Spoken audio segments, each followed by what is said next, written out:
అప్పట్లో మన పెద్దవాళ్ళు ఏ కూర తీసుకొచ్చినా చికెన్ అయినా మటన్ అయినా ఫిష్ అయినా ఏదైనా కానీ అన్ని దాంట్లో వేసేసి డైరెక్ట్ తీసుకుపోయి పొయ్యి మీద పెట్టి ఉడికించేవాళ్ళు కదా. కానీ అప్పటి టేస్ట్లే వేర్లేండి. ఇప్పుడైతే మనం చంపారన్ చికెన్ ఎలా చేద్దామో చూద్దాం. చికెన్ని మంచిగా కడుక్కొని లైట్గా మసాలాలు వేసుకోవాలి. ఇందులో గరం మసాలా వేయం, మళ్ళీ ఇలాచీ, లవంగం, బగారాకు, బండ పువ్వు అన్నీ ఒక రెండు చొప్పున వేసుకొని పచ్చి ఉల్లిగడ్డలు, ఎక్కువ ఉల్లిగడ్డలు వేసుకోవాలి, బాగుంటుంది. మన చికెన్కి తగ్గట్టు కారం, ఇంకా సాల్ట్. ఇందులో స్పెషాలిటీ ఏంటంటే గరం మసాలా వేయము, జీరా పౌడర్ వేస్తాం. ఇప్పుడు ధనియాల పొడి వేసుకొని కొంచెం జీలకర్ర పొడి వేసానంతే.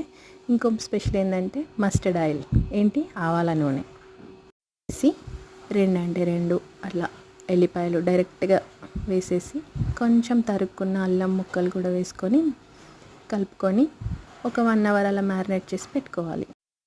ఇలా కుండలో వేసుకోవాలన్నమాట. ఇలా చూడండి. ఇప్పుడు కొంచెం మళ్ళీ మస్టర్డ్ ఆయిల్ వేసుకొని మనం మ్యారినేషన్ చేసుకున్న చికెన్ని డైరెక్ట్ అందులో వేసేయాలి. మళ్ళీ మధ్యలో కలపడాలు తిప్పడాలు ఏం లేవు.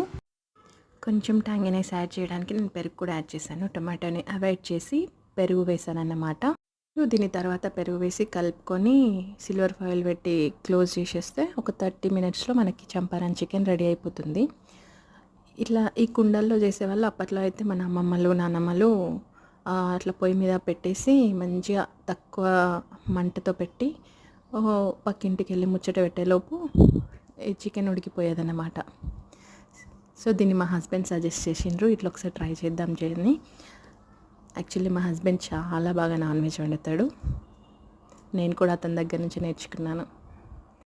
చలో ట్రై చేసి ఎలా ఉందో నాకు కామెంట్ చేయండి. Thanks for the watching. Please subscribe to Ramya's Harivillu.